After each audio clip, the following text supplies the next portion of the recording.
अजनबी मेहमान मुझे कमरे में कुछ गड़बड़ महसूस हुई और मैंने अलिफाटे कर चारों तरफ नजरें गिमा। फिर एक जानिब मुझे कोई चीज़ तेज़ी से हरकत करती नजर आई। ये चंद माह पहले का वाकया है, मगर मेरे लिए इंतहाई यादगार बन गया है, क्योंकि ये न सिर्फ यादगार है बल्कि खासा पुरस्कार और दिलचस्प भी है।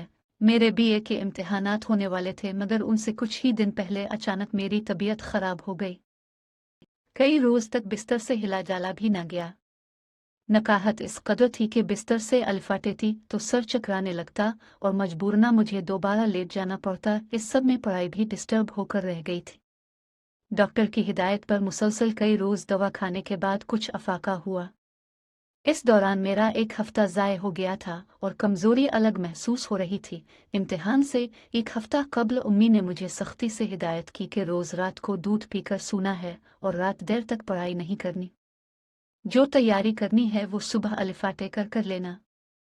अम्मी रोज रात को दूध उबालने के बाद दूध वाली गड़वी मेरे कमरे में ही रख देती थी, ताकि ज़रा ठंडा होने पर मैं इसमें से एक गिलास निकाल कर पी लूं और बाकी दूध फ्रिज में रख दूं। चुनांचे में ऐसा ही करती। ये 2 रोज बाद की बात है। मैं पढ़ाई ख़त्म करने के बाद अलिफाटे दूध वाली गड़वी से दूध निकाल कर गिलास में डाला और ख़ुद पीने के बाद ये सोच कर लेट गई कि अभी दूध गर्म है, थोड़ी देर बाद इसे फ्रिज में रख दूंगी। जाने किस वक्त मेरी आंख लग गई और मैं गहरी नींद सो गई। रात का जाने कौन सा पहर था जब अचानक मेरी आंख अचानक किसी बर्तन के गिरने की आवाज़ से खुल गई। मुझे कमरे में कुछ गड़बड़ महसूस हुई और मैंने अलिफाटे कर चारों तरफ नजरें घुमाईं। फिर एक जानिब मुझे कोई चीज़ तेजी से हरकत करती नजर आई, जिसे देखकर मेरी घुंघी बंद गई।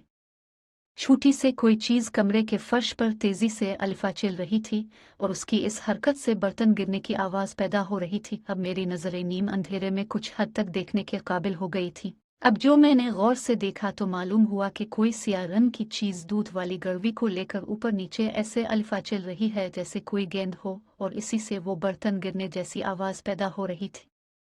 मगर अभी तक मैं ये बात समझ नहीं सकी थी कि आखिर वो क्या चीज़ है। अब शायद इस सियाह चीज़ को मेरी मौजूदगी का एहसास हो गया था और उसने ज़्यादा ज़ोर ज़ोर से अलिफा चलना शुरू कर दिया। मैं अगरचे बहुत खौफज़दा थी, मगर ना तो चीख रही थी और ना ही कमरे से भागने की कोशिश ही की थी। फिर मैंने हिम्मत जमा की और अलिफाटे कर कमरे की लाइट जला दी। अब मंजर वाज़े था, सो मैंने गड़वी की तरफ बगौर देखा। ओह! बे इख्तियार मेरे मुंह से निकला। सियाह रंग की बली गड़वी में मुंह फंसाए बैठी थी। अब चूंकि इसका मुंह गड़वी के छोटे से मुंह में फंस कर रह गया था, इसलिए वो अपनी झुंझलाहट अलिफा चेल कूद कर दिखा रही थी। कमरे में आदेर से अलिफादेर उसकी भागदौड़ एक अजीब मंजर पेश कर रही थी और मुझे समझ नहीं आ रही थी कि मैं क्या करूं। बली की कोई मदद करूं या इसे पकड़ूं। कुछ समझ नहीं आ रही थी। बली इस कदर इश्तियाल में थी, इसे पकड़ना भी मुमकिन न था। इस दौरान मेरे कमरे से आवाज़ें सुनकर उम्मी और भाई भी आ गए। अब सबके सामने वही मंजर था जिसे मैं कई मिनट से देख रही थी। किसी को भी मेरी तरह इस सूरत हाल का हल समझ नहीं आ रहा था। फिर कुदरत ने खुद ही इसका हल निकाल दिया।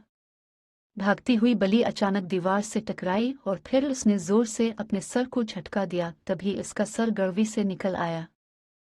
कुछ देर के लिए बिल्यूक टेटिक जैसे वो भी मंजर देखकर हैरान हुई हो, और फिर उसने हम सबको हैरान करते हुए कमरे में लगे कूलर की तरफ दौड़ लगा दी। मगर जल्दबाजी में वो कूलर के ऊपर लगे हार्ड बोर्ड में अलिफा ले गई और इसे दोबारा वापस आना पड़ा। अब इसके तेवर और ख़तरनाक थे। वो गारोती हुई आदेर अलिफादेर भाग रही थी और इसे रास्ता नहीं मिल रहा था। फिर वो मेरे कमरे से बाहर निकली और टीवी लाउंज की तरफ दौड़ी। अब भाई ने आगे बढ़कर टीवी लाउंज से बाहर जाने वाला दरवाज़ा खोल दिया। बली फौरन इस तरफ आई और बाहर निकल गई। यूं ये मामला ख़त्म हो गया। अब इस बात पर गौर शुरू हुआ कि बली के साथ किया और कैसे हुआ। सबकी मुश्तरका तफ्तीश से ये बात सामने आई कि रात किसी वक्त बली कूलर के रास्ते से मेरे कमरे में आई थी और उसने दूध की खुशबू से मजबूर होकर गड़वी के अंदर पड़ा हुआ थोड़ा सा दूध पीने के लिए अपना मुंह अंदर तक घुसा दिया था। बस फिर इसके साथ वही हुआ जो ऊपर बयान कर चुकी हूँ।